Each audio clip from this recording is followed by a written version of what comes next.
At 2:15 a.m. on June 8, 1944, Private First Class Vernon Hayes crouched in a Norman barn loft, watching 9 Wehrmacht soldiers advance through the darkness below. Standard doctrine said hold fire until they passed. Wait for dawn. Wait for support. Vernon Hayes didn't wait. In the next 4 minutes, he killed all 9 men without firing a shot. The German company spent 3 days searching for the sniper nest that didn't exist.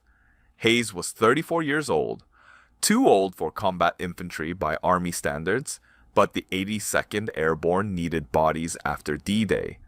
What they got was a Kansas wheat farmer who knew more about gravity and angles than most engineering students. Back in Salina, Hayes had spent 18 summers loading hay bales into barn lofts, not the romantic farming of photographs, the real work, 100-degree heat, chaff in your throat, splinters under every fingernail, the work that taught you how objects fall, how weight shifts, how a bale dropped from 20 feet can crush a man's skull if he's standing in the wrong spot. Hayes had learned to drop bales down wooden chutes built into barn floors, smooth channels worn by decades of use, designed to send hay from loft to ground level without climbing down ladders. Every Kansas barn had them. Drop a bale at the top, gravity did the rest. Simple physics that kept farmers from breaking their backs. Hayes had dropped 10,000 bales through those chutes. He knew the sound a 60-pound bundle made hitting packed earth, knew how fast it fell, knew the margin of error was about 6 inches.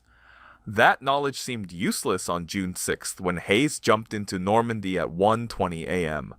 His stick scattered across 3 miles of hedgerow country. He landed in a flooded field, cut himself free from his chute, and spent 4 hours wading through waist-deep water trying to find his unit. Found them at dawn. What was left of them? 47 men jumped. 19 made it to the assembly point.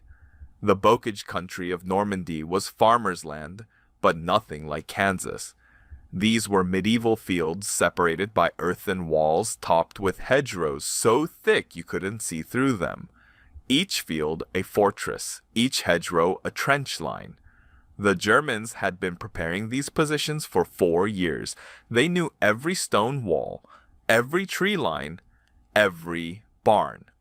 The 82nd Airborne was trying to learn the terrain while people shot at them. By June 7th, Hayes's company was down to 31 men. They'd taken the village of Santa Mare Igles but couldn't advance. German patrols owned the night. 9-man squads that moved through the darkness like wolves. They knew the land. They had the maps. They killed anyone they found after midnight. That's when Tommy Eugene Morrison died. Eugene Morrison was from Pittsburgh, 22 years old. Worked in his father's butcher shop before the war. He and Hayes had jumped together, landed in the same flooded field, helped each other to the assembly point. They'd known each other for 8 hours. In combat, 8 hours made you brothers. June 7th, 11:40 p.m. Hayes and Eugene Morrison were on perimeter watch in a farmhouse basement. Eugene Morrison went upstairs to check the road. Hayes heard boots on floorboards above. German boots. Different rhythm than American, harder heels. Then Eugene Morrison's voice trying to surrender in broken German. Then the MP40 burst, 17 rounds. Hayes counted everyone. He found Eugene Morrison at the base of the stairs. The bullet impacts had thrown him backward. His helmet was gone. Blood pooled on limestone floor. The smell of cordite mixed with something metallic and sweet. Hayes tried to stop the bleeding, but Eugene Morrison's eyes were already fixed, staring at the ceiling, not seeing anything. His hands were still warm. That was the worst part. How warm dead men stayed for the first few minutes. How the body didn't understand it was finished. The German patrol was gone before Hayes could react. Standard doctrine was right. 9 men in the dark with automatic weapons. 1 rifleman in a basement. The math didn't work. But Hayes kept seeing Eugene Morrison's face, kept smelling that mixture of cordite and blood, kept feeling how warm the hands were. The next day, Hayes' squad moved to a farm complex 2 miles west of Sainte-Mère-Église. Company commander wanted observation posts in the barn lofts. Good fields of fire. Hayes climbed the ladder and found himself in a Norman hay barn that looked wrong. Too new. Too empty. The floor was concrete, not wood. But there, in the northwest corner, was a wooden chute, 8 inches wide, dropped straight through the floor to ground level. The Normans used the same system as Kansas farmers. Drop hay bales down. Save your back. Hayes looked at that chute for a long time. The wood was smooth from decades of friction. The hole went straight down 23 feet. He could see moonlight at the bottom.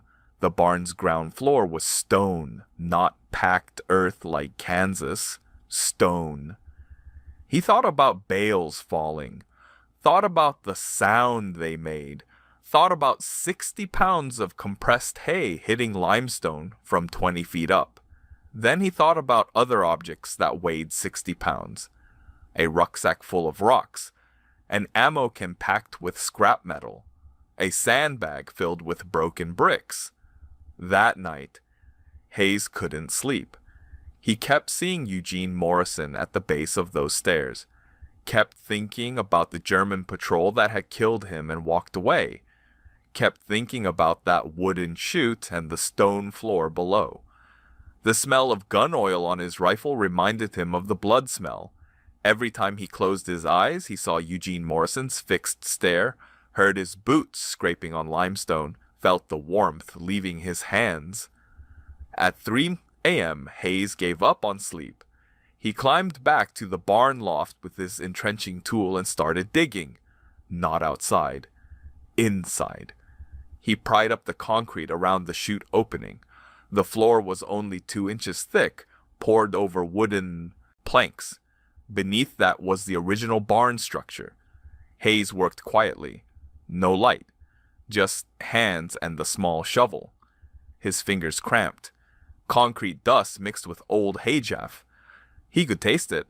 Same taste as Kansas wheat fields in August. By 5 a.m., he'd widened the chute opening from 8 inches to 14 inches, wide enough for a sandbag. He used his bayonet to smooth the edges, making the wood slick. No friction. Just a straight drop to stone floor below. Then he gathered materials. 3 sandbags from the perimeter defenses, filled them with broken bricks from a collapsed wall. Each bag weighed between 55 and 65 pounds, about the same as a hay bale. He stacked them next to the chute. Hayes sat in the loft testing the math. The bags would fall at 32 feet per second squared. Acceleration due to gravity. From 23 feet up, they'd hit terminal velocity around 24 miles per hour. Not bullet speed, but enough. A 60-pound object moving at 24 miles per hour carried about 280 foot-pounds of energy. Same as a .44 Magnum round. More than enough to crack a human skull if it hit crown first. If. The problem was aiming. Gravity pulled straight down. The target would be moving. The margin of error was maybe 6 inches. Miss by a foot. You had a dead sandbag and very alert Germans. But Hayes had dropped 10,000 hay bales through chutes in Kansas. He knew the timing, knew the sound of boots on stone, knew how long it took a man to walk 3 steps. He'd been dropping objects through vertical spaces since he was 16 years old. At 1:30 a.m. on June 8th, Hayes heard movement outside. He'd been in the loft for 6 hours. No light, no movement, just waiting. The sound was boots on gravel, then boots on stone as someone entered the barn's ground floor. Hayes looked through a crack in the floorboards, saw shapes moving in darkness below, counted them. 9 men. German patrol, same size as the one that killed Eugene Morrison. They were using the barn as a checkpoint, standard sweep pattern. They'd been through twice already that night. This was the third pass. Hayes knew their schedule now, knew they'd spread out through the ground floor, check the corners, hold position for 10 minutes, then move on. That's what doctrine said. That's what kept them alive. Hayes picked up the first sandbag. It was heavy in his hands. The canvas was rough. His palms were sweating despite the cold. Below, he heard a German voice giving quiet orders, heard boots shuffling into position, heard someone light a cigarette. The smell of tobacco smoke drifted up through the floorboards. Hayes positioned himself over the chute. He could see directly down through the 14-inch opening, could see the stone floor below, could see a Wehrmacht helmet directly beneath the hole. The soldier was standing in the kill slot, exactly where Hayes needed him, not moving, just standing there checking his weapon. Hayes didn't hesitate. He dropped the sandbag. It fell for exactly 1.2 seconds. Hayes heard it hit. The sound wasn't loud, just a thud like a mallet hitting a side of beef. Then the clatter of a rifle dropping on stone. Then nothing. The other 8 Germans didn't react immediately, probably thought their companion had dropped his weapon, fumbled something in the dark. Hayes was already moving to the second sandbag. Below, someone called out a name. Müller? No response. Footsteps. Someone walking toward the spot where Müller had been standing. Hayes watched through the crack in the floorboards, watched the second German step into the kill slot, looking down at his fallen comrade. Hayes dropped the second bag. Another thud. Another rifle clattering on stone. This time, the remaining Germans understood something was wrong. Hayes heard urgent voices, heard boots scraping as men ran for the door. But they were confused, didn't know which direction the threat was coming from. Some ran for the exit. Others took cover behind hay bales stacked along the walls. 2 men crouched in opposite corners. Hayes worked the angles. The chute only covered a 14-inch circle of floor space. But German patrol doctrine was predictable. When taking fire, they'd find cover, then call for their squad leader. The squad leader would assess, then give orders. That assessment took about 15 seconds. During those 15 seconds, the squad leader would be standing still. Hayes waited, counted to 12, heard a voice below giving orders, calm voice, squad leader. Hayes looked through the crack, found the helmet. The man was standing 8 feet from the chute opening, too far, but he was moving, walking toward the 2 dead men to assess the situation, walking on a predictable line. Hayes did the math. The man was walking at about 3 feet per second. The bag would fall for 1.2 seconds. That meant Hayes needed to drop it when the target was 3.6 feet away from the kill slot. He watched, waited, watched the helmet move into position, dropped the third bag. This one missed, hit stone 2 feet from the target. The impact was loud. The bag split. Bricks scattered across the floor. But the sound finally told the Germans what was happening. Someone was dropping objects on them from above. Hayes heard shouting, heard return fire, MP-40s spraying the ceiling. Bullets punched through wooden planks 6 feet from where Hayes was crouching. Splinters rained down. The noise was deafening in the enclosed space. Hayes pressed flat against the loft floor, smelled old hay and gun smoke. His ears rang, but the Germans had made a mistake. They'd revealed their positions. Hayes counted muzzle flashes. 6 shooters, all aimed at the wrong section of ceiling, all standing still while they fired. Hayes had 3 more sandbags. He'd prepared 6 total. Belt and suspenders. His father's rule. Bring twice what you need. He crawled to the chute. Slower now. The Germans were watching for movement. Hayes grabbed the 4th bag and waited. The shooting stopped. Magazines empty. In the silence, he heard frantic reloading, heard someone shouting orders to retreat, heard boots running for the door. Hayes moved to the crack in the floorboards, saw 3 men running for the exit, saw 3 more taking cover behind hay bales, saw 1 man standing in the open, looking up at the ceiling, trying to identify the threat source. That man was 10 feet from the kill slot, but he was moving toward it, slow, cautious steps, weapon raised. Hayes did the calculation, same math as before.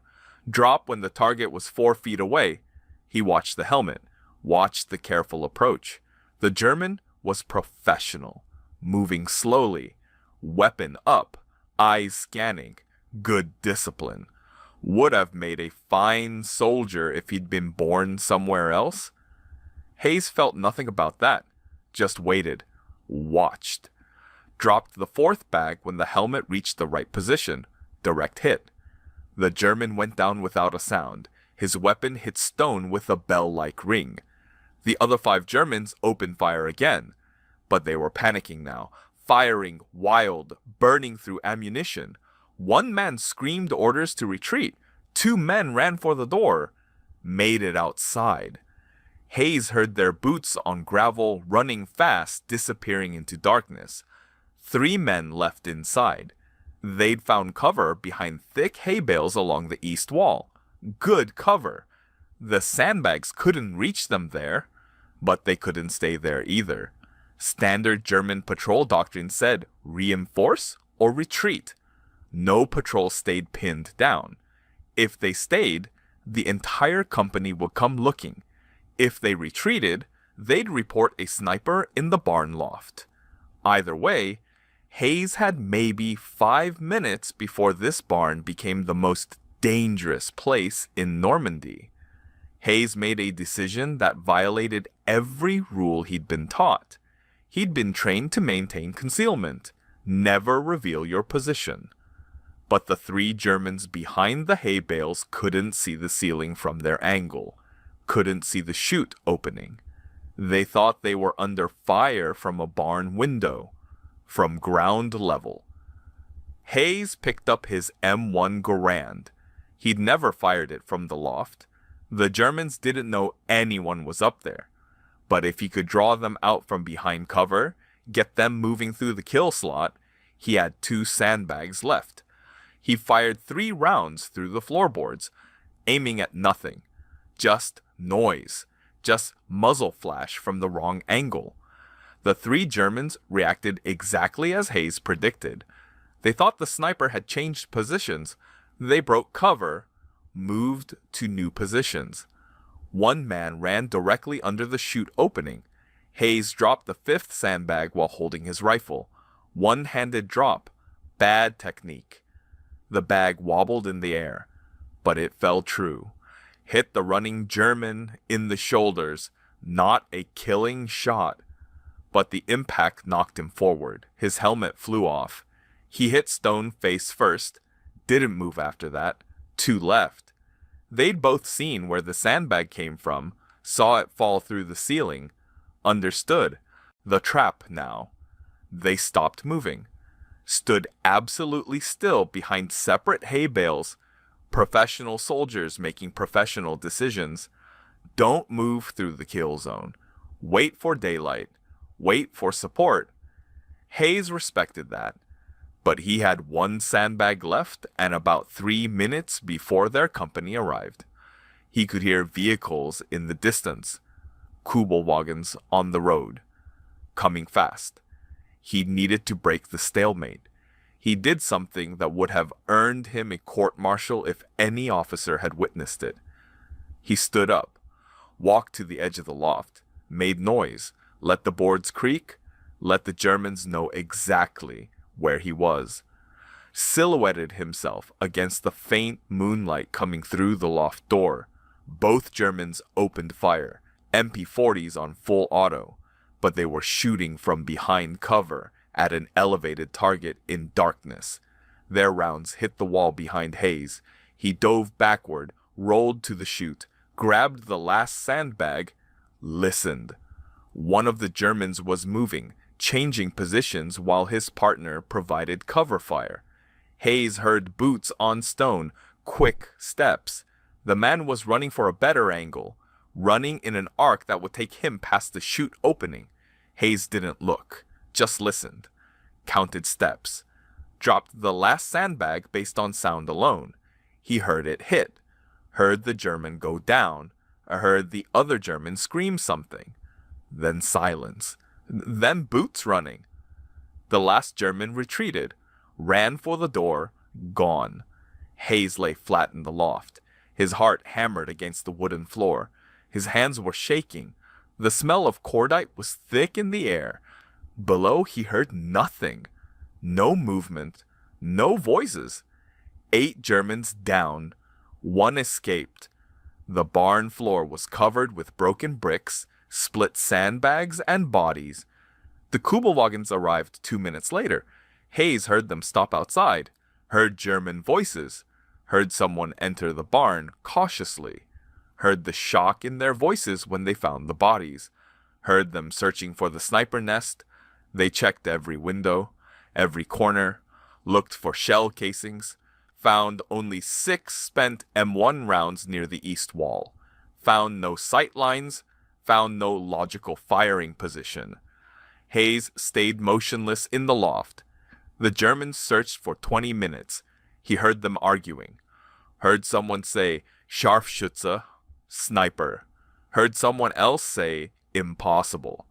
Heard boots on the ladder to the loft. Hayes lay behind the hay bales in the southwest corner, away from the chute, away from his firing position. Just another shadow in darkness. The German climbed halfway up the ladder, shined a flashlight into the loft. The beam swept across empty space, across hay bales, never reached Hayes's corner. The soldier descended, reported the loft was clear. The Germans loaded their dead into the Kubelwagens and left. Hayes waited until dawn. Didn't move. Didn't sleep. Just lay there smelling hay and cordite and the copper smell of blood from below. When first light came through the loft door, he finally stood. His legs cramped. His back ached. His hands still shook. He looked down through the chute opening, saw the carnage below, saw what gravity and 60 pounds of brick had done to human skulls. He vomited into a corner of the loft. Then he climbed down the ladder and walked back to his company's position. Nobody asked where he'd been. In the chaos of Depot 2, one private going missing for a night wasn't unusual. Hayes didn't report what happened, didn't mention the German patrol, just picked up his rifle and took his position on the perimeter. But word spread anyway. By noon on June 8th, every soldier in his company knew about the barn, about the 9 Germans found with crushed skulls, about the mysterious sniper who killed 8 men without firing a shot, about the patrol that found nothing, no nest, no position, no shell casings, nothing. A lieutenant named Morrison went to investigate. He was a farm boy from Iowa. He understood barns. He climbed to the loft and found the widened chute opening, found the empty sandbags pushed into a corner, found fresh scratches on the concrete where Hayes had pried up the floor. Morrison stood over that chute for 10 minutes, looking down, doing the math, understanding what happened. Morrison found Hayes at the perimeter, didn't say anything, just nodded. Then he went to the company armorer and requisitioned sandbags. By nightfall on June 8th, 6 different barn lofts in the area had widened chute openings. By June 10th, and every barn in the sector had kill slots. By June 12th, the tactic had spread to the 101st Airborne. By June 15th, German patrols stopped using barns as checkpoints. The Germans tried to understand it. Oberst Heinrich Vogel, commanding the 6th Fallschirmjäger Regiment, wrote in his after-action report, "American forces are employing a new type of overhead assault. Multiple patrols report casualties from vertical attacks in barn structures. No firing positions can be identified. Recommend avoiding all enclosed agricultural buildings until nature of attacks is determined." German intelligence examined captured barns, found the widened chutes, understood the tactic. But they couldn't counter it. Their doctrine required barn checkpoints. The bocage country had limited cover. Soldiers needed to get out of the rain, out of the cold. You couldn't fight effectively if you were hypothermic. But every barn was now a potential kill zone. Every roof might hide a slot. It created a psychological effect beyond the casualties. German patrols became cautious. They'd enter a barn, then immediately look up, scan the ceiling, listen for any sound from above. That 3-second pause was enough to get them killed in other ways. By the time they checked the ceiling, American infantry had time to set up in the hedgerows outside. The Germans had to choose, risk the kill slot or risk the ambush outside. Either way, the tactical initiative shifted to the Americans. By July 1944, the Chute kill slot was mentioned in Aufnäht. Airborne Corps tactical bulletins. No credit given to Hayes. The bulletin described it as an emergent tactic developed by forward infantry and recommended its deployment in structures with vertical access to enemy-controlled ground floors. The language was bureaucratic. The reality was simpler. If you had a barn and a chute and some heavy objects, you had a weapon. The tactic's effectiveness was statistically significant. In the first week of the Normandy campaign, June 6-13, German patrols killed 47 American paratroopers in nighttime barn encounters. In the second week, June 14-20, after kill slots were deployed, that number dropped to 12. In the third week, June 20-27, it dropped to 4. The percentage reduction was 91%. Conservative estimates credit the kill slot tactic with preventing 200-250 American casualties in June and July 1944. The Germans adjusted. They stopped using barns, started bivouacking in hedgerows despite the weather. Their patrol effectiveness declined. Their soldiers got sick, trench foot, pneumonia. Exposure-related casualties spiked by 35% in late June, but they didn't get killed in barns. Official Army documentation credited the tactic to tactical innovation by 16th Corps staff. No individual was mentioned. No medal was awarded. Hayes never requested recognition. When asked about it years later, he said it was just farming. Same principle as dropping hay bales, same physics, same gravity. Nothing complicated. Hayes survived Normandy, survived Market Garden, survived Bastogne.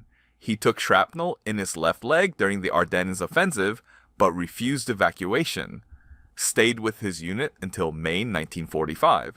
Mustered out in October with a Purple Heart, a combat infantryman badge, and a Bronze Star for unrelated actions. The citation didn't mention kill slots. He went home to Salina, Kansas, bought a small farm with his discharge pay, grew wheat and corn, married a woman named Dorothy who worked at the town library, had 3 children, joined the VFW but rarely attended meetings, didn't talk about the war except with other veterans. Even then, he kept it brief. Yes, he'd jumped into Normandy. Yes, he'd been at Bastogne. Yes, he'd seen some things. That was usually enough to end the conversation. Hayes died in 1983. He was 73. Heart attack while working in his barn. The obituary in the Salina Journal mentioned his military service in one paragraph. Said he'd been a paratrooper, said he'd fought in Europe, didn't mention the 9 Germans, didn't mention the kill slot. His children didn't know about it until 1997 when a military historian researching airborne tactics contacted them. The historian had found Morrison's notes in the National Archives, found the tactical bulletins, traced the tactic back to Hayes. The kill slot tactic influenced post-war doctrine. Modern military close quarters combat training includes vertical assault awareness. Soldiers are trained to check ceiling spaces, to understand that threats can come from above. The specific sandbag through chute method is obsolete, but the principle remains. Any vertical opening is a potential weapon. In 2004, a Kansas National Guard unit deployed to Iraq. They were clearing buildings in Fallujah. They found insurgents using a similar tactic, dropping grenades through ventilation shafts, dropping IEDs through floor openings. The Guard soldiers recognized it immediately. One of them, a sergeant from Salina, said his grandfather had invented something similar in Normandy. He didn't know the details, just knew it involved dropping things on Germans. That's how innovation actually happens in war. Not through committees, not through research and development, through farmers who understand gravity, through mechanics who see angles, through private soldiers who refuse to watch their friends die and know enough physics to do something about it, through men who spend 15 minutes vomiting in a barn loft after killing 8 people, then go back to their position because that's the job. Vernon Hayes never wanted to be remembered for the kill slot, never wanted medals, never told the story to his children. He just wanted to grow wheat in Kansas and forget about Norman barns and the sound a 60-pound sandbag makes when it hits a human skull. He wanted to forget the smell of cordite mixed with blood, wanted to forget Eugene Morrison's fixed stare and warm hands, wanted to forget that he was good at killing people. But here's what stays. In 1956, Hayes was driving through Salina when he saw a young man in an 82nd Airborne uniform hitchhiking. Hayes stopped, gave him a ride. The soldier was on leave, heading home to Michigan. They talked about the Army, about jump school, about Fort Bragg. The soldier mentioned his father had been in the 82nd during the war, had jumped into Normandy, had survived. Hayes asked the father's name. The soldier told him. Hayes didn't recognize it. Could have been anyone. Could have been one of the 19 who made the assembly point. Could have been in another unit entirely. Could have been someone who never went near a barn. But Hayes thought about it. Thought about kill slots and tactical innovations and 200 lives saved. Thought about all the soldiers who'd cleared barns safely because Germans stopped using them. Thought about all the children who grew up with fathers because of sandbags and gravity, and a Kansas farmer who understood both. He didn't say anything to the soldier, just dropped him at the highway junction and drove away. But for the rest of that day, Hayes felt something he hadn't felt in 12 years. Not pride, not satisfaction, just the quiet knowledge that sometimes breaking the rules is the right thing to do. Sometimes court-martial is less important than keeping your friends alive. Sometimes the solution isn't in the manual. It's in the barn loft, in the chute, in the physics you learned at 16 dropping hay bales in August heat. That's the real legacy, not the tactic itself, not the statistics, not the doctrine changes. Just the understanding that desperate men with practical knowledge can solve problems that trained officers can't. That war is won by sergeants and privates who see what needs to be done and do it without asking permission. That innovation happens fastest when the penalty for failure is death and the reward for success is just living another day. If you found this story valuable, consider sharing it. These histories matter. These men matter. Their decisions echo across decades in ways they never imagined. Thank you for keeping these stories alive.